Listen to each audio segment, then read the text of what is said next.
Muy buenas, en esta tercera entrega del conjunto de vídeos sobre superdotación, siguiendo un orden lógico que va desde la definición de algunos conceptos hasta comentar aspectos relacionados con la superdotación, pues lo lógico ahora sería hablar sobre las características que tienen los superdotados.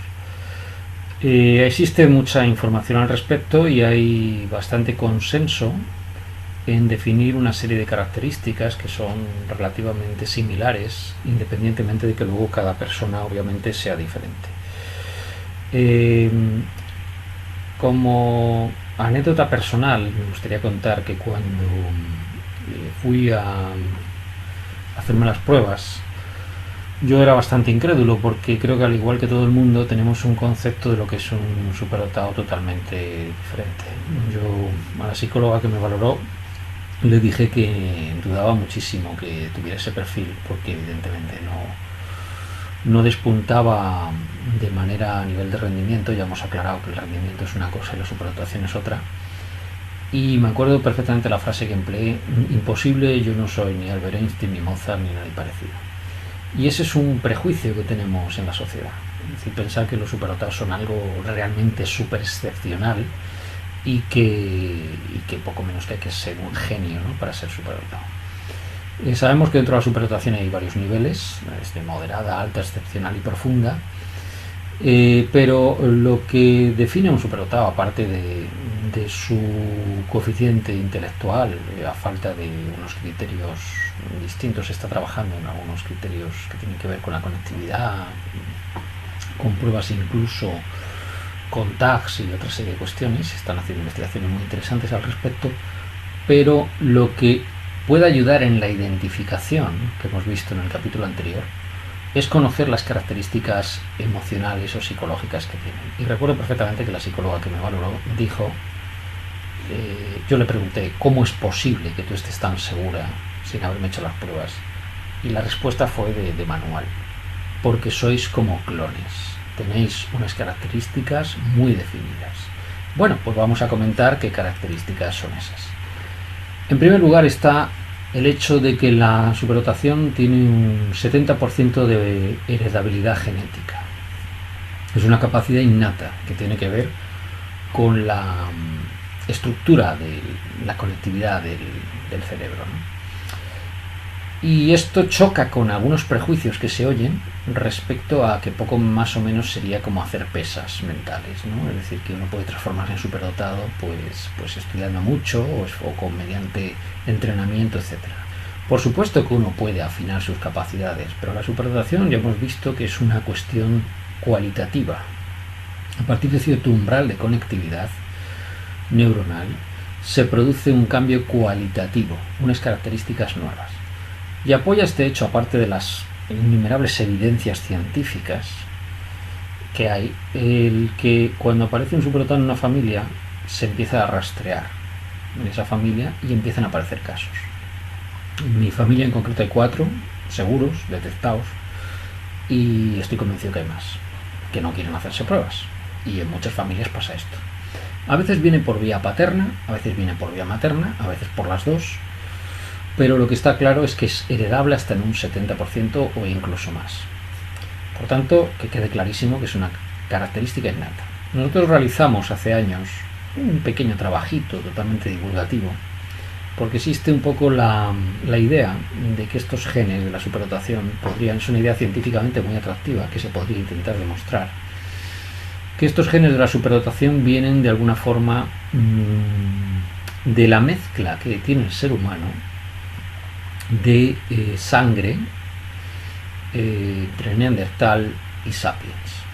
Algo así como que la inteligencia que desarrolló Neandertal era de un tipo, la que desarrolló los Sapiens era de otro, y al mezclar, bueno, apoya el hecho, esta idea que puede parecer un poco extraña, apoya el hecho que si analizamos los coeficientes intelectuales por países, vemos que donde hay más sangre Neandertal, efectivamente parece que se producen unos CIs más altos. Nosotros hicimos un trabajo totalmente divulgativo que no pretendía ser más que sacarnos esa espina de esa duda, ¿no? para nosotros mismos, en el que analizamos mediante datos de Internet la correlación existente entre sangre neandertal y presencia de cociente intelectual por países en más de 160, no solo países, sino grupos étnicos, y llegamos a la conclusión de que los judíos Akenasi eran los que efectivamente tenían un coeficiente más alto y sangre neandertal, de alguna forma.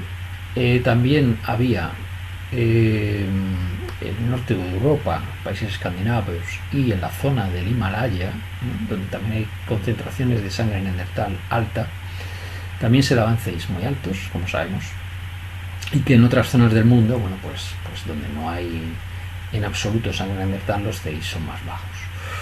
Por tanto, bueno, esto habría que investigarlo. Creo que sería relativamente fácil para los antropólogos versados en análisis de ADN realizar este tipo de acción. Nosotros nos limitamos a hacer un trabajo puramente divulgativo en el que efectivamente las diferencias serán altamente significativas. Por eso es la primera característica, es que esto es heredable.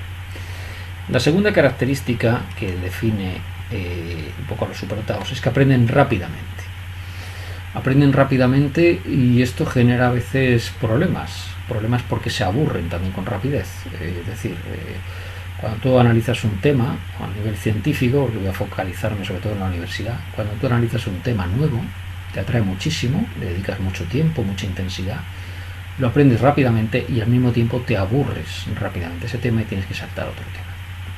Hay gente que opina que esto es dispersión, pero no tiene que ver con la dispersión, es más bien el que agotas los temas, tienes muchos intereses simultáneos, alumnos que muestren intereses simultáneos en muchas cosas y con una gran necesidad de aprender podría ser un rasgo de identificación también. Para la persona que no es superdotada y lo ve desde fuera del mundo puede parecer, como digo, que eso es dispersión. No lo es en absoluto, por una razón muy simple. Imaginemos, voy a poner un modelo para poder explicarlo. Imaginemos un archipiélago. Cada isla es una rama del saber. Uno es la biología, otro es la matemática, otro es la arqueología, etc. La química, etc. Si lo vemos desde el aire, las islas parecen distintas, pero si profundizamos en el mar, las islas están conectadas. Es lo que le pasa al superdotado. El superdotado tiene un nivel de abstracción muy alto y por tanto va a haber la conexión entre ciencias o entre aspectos que a otras personas se les escapa. Y esto molesta bastante. Molesta bastante porque aunque desde el punto de vista de la ciencia se hable mucho de la interdisciplinaridad, realmente al superespecialista le molesta mucho que un advenedizo entre en su campo y en pocos años adquiera una solvencia que llega al nivel de él. No en conocimientos, sí, pero sí en velocidad de aprendizaje. Por tanto, se tiene que ver al superdotado como una posibilidad, no como un enemigo, ¿no? Su rápido aprendizaje es una de las características que yo particularmente, en mi caso concreto, más he visto que asustan a mi alrededor. Por eso yo siempre intento ir con modestia, es decir, yo no soy experto en esto, yo no soy experto en lo otro, pero al final siempre la gente se te asusta en cuanto te metes en un campo. Todos son palmaditas en la espalda, todos son, pues sí, efectivamente queremos que te metas en el campo con nosotros y que bueno, que nos ayudes y tal, pero en cuanto ven a la velocidad a la que aprendes se empiezan a asustar y también eso explica que a veces uno vaya cambiando de campo, ¿no? Según va viendo que los especialistas en ese campo se le ponen a la defensiva. Otra característica es la memoria. La memoria, según algunos tests, se considera una parte de la inteligencia, otros consideran que no lo es, pero en cualquier caso el superdotado tiene una gran memoria a largo plazo. Se acuerda de detalles que son realmente muy específicos sobre cosas que han ocurrido y bueno, pues los conserva durante muchos años. Y esto hace que vea las cosas a veces con una proyección que da la historia, ¿no? Reciente de uno, que los demás no ven. Porque claro, los demás la gente es muy buena para olvidar, ¿no? Para olvidar incluso sus propias acciones, ¿no? El superdotado se acuerda de todo. Esto tiene partes buenas y malas. La parte buena es que tiene un conocimiento de base que le puede servir de mucho. La parte mala es que las ofensas, por ejemplo, pues las guardas, evidentemente te acuerdas perfectamente de lo que ha hecho la gente, tanto para lo bueno como para lo malo. Otra característica importante es la curiosidad. Evidentemente, el superdotado es alguien sumamente curioso. Hay superdotados que pueden pasar por pasotas, pero si tú les das un tema que realmente puedan ellos tener un interés, su curiosidad les delata muchas veces. Y por supuesto la creatividad. La creatividad, que es muy difícil de medir, en los test de inteligencia se mide aparte a veces esa creatividad. Palabras de la presidenta de AES: la creatividad va de serie con el superdotado, independientemente de que se le haga una prueba o no. Es una propiedad emergente de la interacción de inteligencias múltiples y es una característica que el superdotado tiene muy desarrollada. Superdotado también, debido a que ve las cosas con mucho detalle, con muchos puntos de conexión, como hemos visto, es perfeccionista. Superdotado le delata el hecho de que no está satisfecho. Por ejemplo, hay niños superdotados que tienen vertientes artísticas y rompen los dibujos, aunque un adulto diga está estupendo, y rompe el dibujo porque no está perfecto, ¿no? El repetir las cosas 20 veces hasta que te salen realmente bien. Hay gente que opina es que son obsesivos. No tiene que ver con la obsesión, tiene que ver con el hecho de que ellos ven los fallos. Es decir, el superdotado es un sistema de alerta temprana, es alguien que va a ver las cosas con muchos detalles, por tanto es una herramienta diagnóstica perfecta para predecir cosas que van a ocurrir. Y no es porque tenga una bola mágica, sino porque ve los detalles de las cosas que pasan desapercibidos para mucha gente como incipientes señales de que algo va a ocurrir. En mi caso concreto, a mí también me ha pasado esto muchas veces. Por ejemplo, yo durante muchos años he trabajado en temas de pastizales, con ganado, tanto doméstico como con fauna silvestre, con ciervos. Y yo el año 94, cuando volví de Sudamérica, estaba muy convencido de que iba a haber un desastre en la ganadería, debido a que no lo veía sostenible porque el ganadero se gastaba mucho dinero en piensos, y yo veía que los recursos forrajeros estaban deteriorados, etc. Total, que hice una serie de predicciones, se me llamó alarmista, y ahí está la hemeroteca para comprobarlo, y efectivamente, una década después, hubo una crisis ganadera en la región donde trabajo que se llevó por delante 12.000 explotaciones. Un familiar mío predijo la crisis que iba a haber, una persona que le gusta mucho la economía, y predijo la crisis esta famosa que hubo, ¿no?, de la subprime. Predijo que iba a producirse, y efectivamente.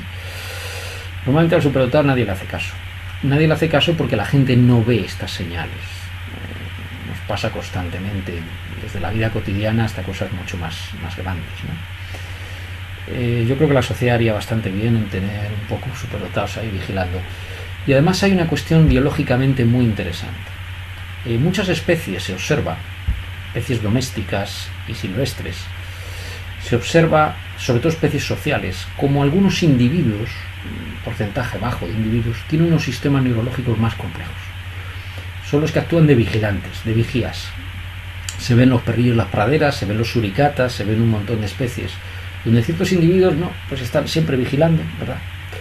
Son individuos que tienen una capacidad de percepción más alta y que avisan al resto del grupo. Bueno, pues quizá los suricatas sean más inteligentes que los humanos, porque los suricatas confían en esos centinelas, que actúan los centinelas, y que avisan al resto de la colonia de los peligros. Tienen unos sistemas auditivos más finos, mayor capacidad de observación, etc. Otra característica que le lleva a superdotado su alta abstracción y su alto perfeccionismo es a una independencia de criterio. Esa independencia no se debe ver en ningún caso como una señal de rebeldía, aunque mucha gente la interpreta así. No, la independencia de criterio del superdotado es fruto de su abstracción. Esto genera enormes problemas en las empresas. El superdotado normalmente en una empresa va a velar siempre por el bien de la empresa. Tiene que ver con otra propiedad que es la metacognición, que es ver las cosas con un nivel de abstracción muy alto. Entonces, para él el sentido de grupo es fundamental, paradójicamente, aunque la gente piense lo contrario. Y debido a que ve las cosas desde arriba, digamos, con un nivel de abstracción más alta, él no puede ver las cosas a nivel egotista. No es que sea altruista, que también lo son, generalmente, sino que simplemente no puede ser egotista. Por tanto, su independencia de criterio suele ser porque ve a veces las cosas, los peligros que se van a producir, por ejemplo, en una empresa. Y en muchos casos se observa que esa independencia para los malos jefes es un desafío, es una rebeldía. Esto yo tengo familiares que y yo también lo he pasado, y colegas y compañeros de las asociaciones que les pasa recurrentemente esto. Es decir, son vistos por las empresas como amenazas cuando realmente es justo al revés. Es decir, son los que realmente están velando por la empresa. Otra característica es la hiperactividad. Muchos son impacientes, se aburren, les cansa repetir las cosas 20 veces, que la gente no les entienda, incluso se llegan a enfadar. Su sistema nervioso, volvemos a repetir, es más sensitivo. No confundamos sensibilidad con sensitividad. La sensitividad es otra cosa. Y precisamente al captar más estímulos hace que esté más activo su cerebro. Distingamos lo que es una actividad dentro de lo que es el córtex, que es una característica más del superdotado, de lo que es una actividad dentro de las partes del sistema límbico, que sería una característica más propia de las personas de alta sensitividad. Por cierto, fatalmente traducido este término del inglés como alta sensibilidad. No, es highly sensitive person, es personas altamente sensitivas, no personas altamente sensibles. La palabra sensible tiene unas connotaciones que no tiene la otra palabra. Otra característica es la hiperestesia, ¿no? Es decir, que de alguna forma es lo que estamos diciendo, es la capacidad de procesar más estímulos. No es que tu oído sea más fino, es que tu cerebro procesa más estímulos.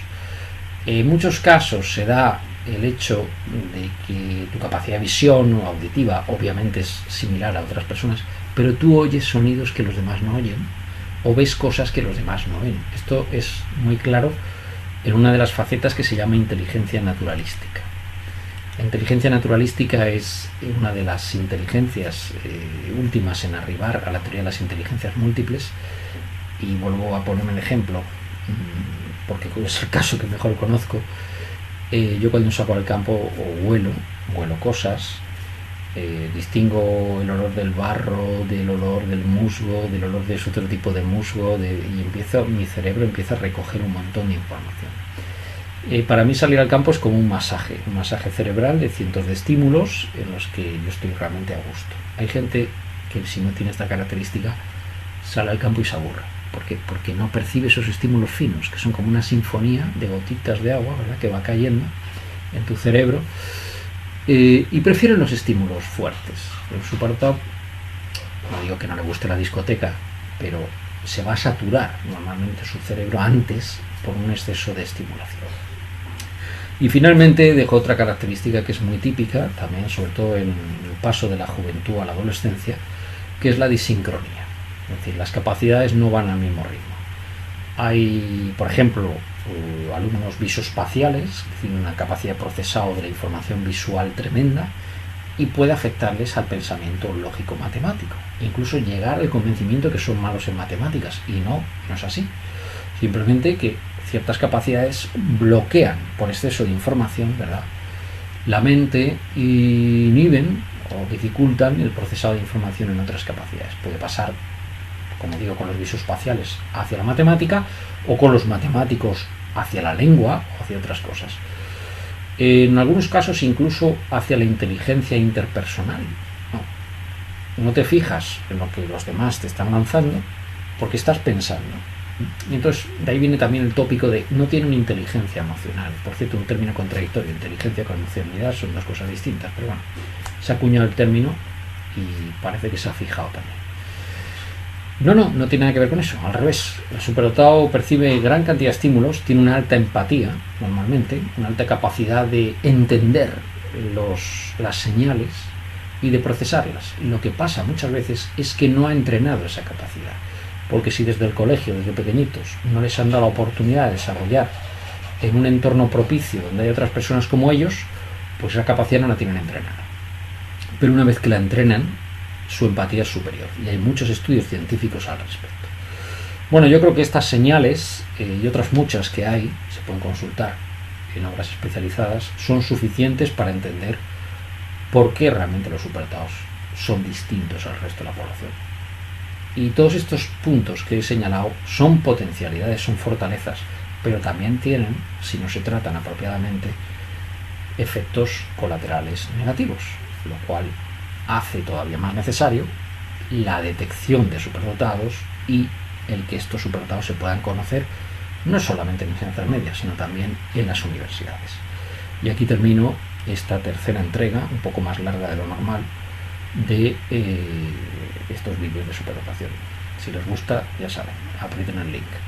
Un saludo.